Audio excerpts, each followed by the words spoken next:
प्यारे विद्यार्थियों, एक बार हम फिर से आपके साथ जुड़ चुके हैं एक एक नंबर के क्वेश्चन के लिए। ये चौथा वीडियो है हमारा। इसके बाद एक एक नंबर के क्वेश्चन के लिए कुछ बचता नहीं है।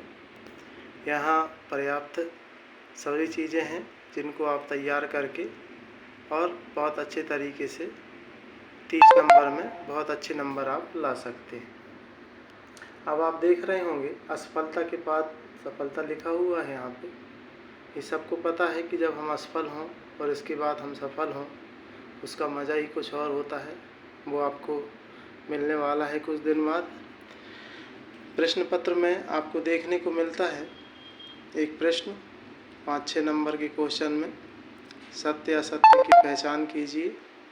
सत्य असत्य की पहचान कीजिए का ये जो क्वेश्चन है, इसमें आपको देखना होता है, बहुत गौर से पढ़ने की आवश्यकता पड़ती है इसको, क्योंकि कभी आप अगर ध्यान से इसको ना दें तो देखें तो आप उसको गलत कर सकते हैं। इसलिए बहुत आराम से पढ़िए और समझिए प्रश्न को, उसके बाद इसका उत्तर दीजिए। कभी कभी हम बहुत जल्दबाजी में क्वेश्चन हमसे बन रहा है क्योंकि हम सत्य की जगह असत्य कर देते हैं, तो बहुत सावधानी से इसको पढ़ना है। बाकी इसमें ज़्यादा कुछ रहता नहीं है, बहुत आसान क्वेश्चन होते हैं और बहुत आसानी से हम इसको कर भी सकते हैं। पहला क्वेश्चन आपको दिख रहा होगा, विश्व की समस्त क्रियाओं का केंद्र बिंदु मानव है।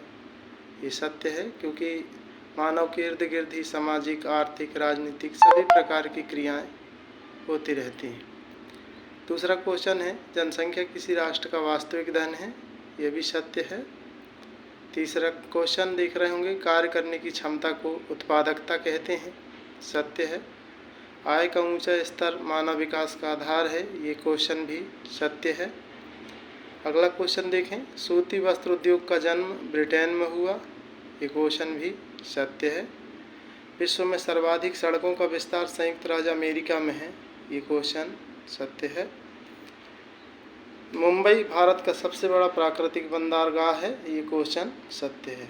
कभी कभी आप देखेंगे क्वेश्चन को, जैसे कि आपने पढ़ा यहाँ सत्य असत्य में, इसको पूछ लिया 1 नंबर के क्वेश्चन में, भारत का सबसे बड़ा प्राकृतिक बंदरगाह कौन सा, तो आप घबराएं नहीं, पढ़ा हुआ थोड़ा ध्यान रखेंगे आप तो आप लिख देंगे कि मुंबई है।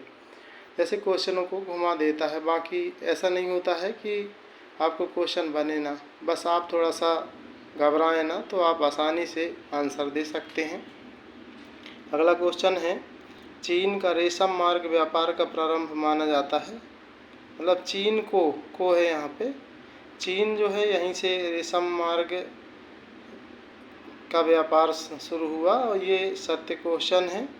फिर देखें, गांव भारतीय संस्कृति का आधार है। ये क्वेश्चन भी सत्य है। अगला क्वेश्चन देखेंगे, गांव में सुविधा बढ़ाने से नगरीकरण घट सकता है। ये बात बहुत सही है, क्योंकि अगर हम गांव में सुविधा बढ़ा देंगे तो लोग जो गांव से शहर की तरफ भाग रहे हैं अच्छी सुविधा के लिए, वो लोग गांव में ही रुक जाएंगे और इस तरीके से नगरों को बढ़ने वाली जो समस्या है वो समाप्त होगी और लोग गांव की तरफ ही रुक जाएंगे और गांव में रहेंगे बढ़िया।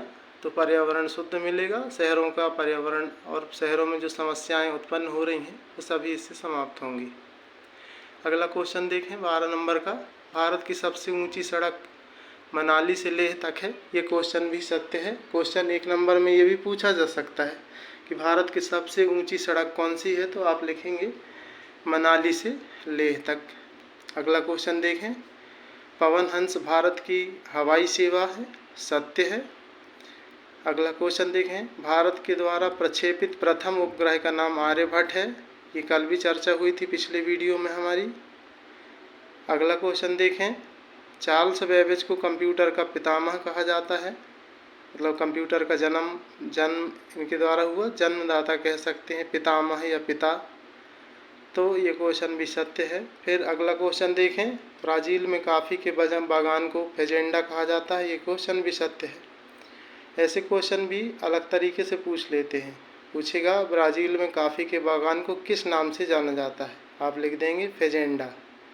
तो ये क्वेश्चन हैं, इनको घुमा फिरा के पेपर बनाने वाले पूछ लेते हैं। अगला क्वेश्चन देखेंगे, गन्ना खाद्यान्न फसल है, तो ये असत्य है। अब यहाँ गौर करने वाली भी बात ये है कि हम सोचें गन्ना को हम खाते हैं, लेकिन हम कितना खाएंगे। खाद्यान्न फसल कहलाती हैं चावल, गेहूँ, ये फसलें, लेकिन ये एक प्रकार की व्यापारिक फसल है या नकदी फसल कहलाती है गन्ना। कुटीर उद्योग में परंपरागत यंत्रों का प्रयोग नहीं किया जाता है। ये सत्य असत्य में सबसे खतरनाक शब्द होता है नहीं शब्द। अगर आपने इस पर गौर नहीं किया तो समझ लीजिए आपका 1 नंबर ख़त्म हो जाता है।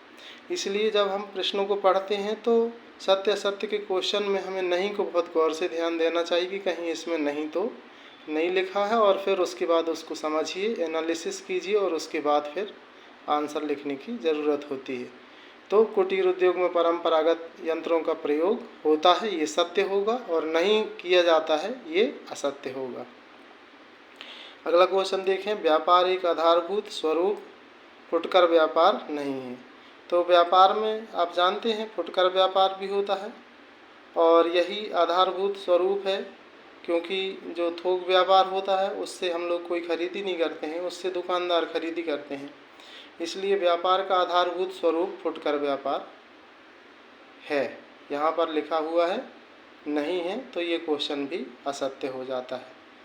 व्यापार एक आधारभूत स्वरूप, फुटकर व्यापार नहीं है लिखा है, इसलिए ये असत्य है। ध्यान से पढ़िएगा।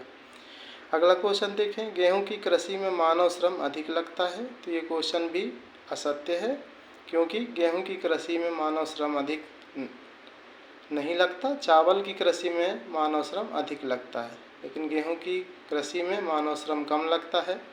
इसका सीधा संबंध है, बो जाओ की सिंचाइयाँ करो और उसके बाद जब फसल आए तो हार्वेस्टर जैसी मशीनें आ गई हैं, उनसे कटवा लो। तो गेहूं की कृषि में मानव श्रम अधिक लगता है, ये क्वेश्चन असत्य है। अगला क्वेश्चन देखें, खनिज संसाधनों का संरक्षण आवश्यक नहीं है। तो आप जानते होंगे कि खनिज किसको कहते हैं। खनिज कहलाता है जिसको हम ज़मीन से खोद कर निकालते हैं, खनिज होता है। और खनिज संसाधन जो होते हैं हमारे, इनका संरक्षण बहुत आवश्यक है। यहाँ पर देखें नहीं लिखा हुआ है, तो ये नहीं शब्द को बहुत गौर से ध्यान रखिएगा आप, क्योंकि अगर नहीं छूट गया तो नंबर 1 छूट गया समझिए। इसलिए आप इसको बहुत अच्छे तरीके से तैयार कर लेंगे। खनिज संसाधनों का संरक्षण आवश्यक नहीं है, तो ये असत्य आएगा। अब हम चर्चा करें कि ये हमारे 4 वीडियो बन चुके हैं, जिसमें हमने एक नंबर के क्वेश्चनों पर चर्चा की, और ये बहुत महत्वपूर्ण क्वेश्चन है। अगर आप इनको लगातार तैयार करते हैं तो आपकी सफलता तो निश्चित है। अच्छा, एक बात है कि अगर कुछ बच्चे इसको अधूरा देखें, 4 वीडियो ना देखें, तो उनको भी कुछ क्वेश्चन उनके छूट जाएंगे। इसलिए 4 वीडियो को आप लोग देखें।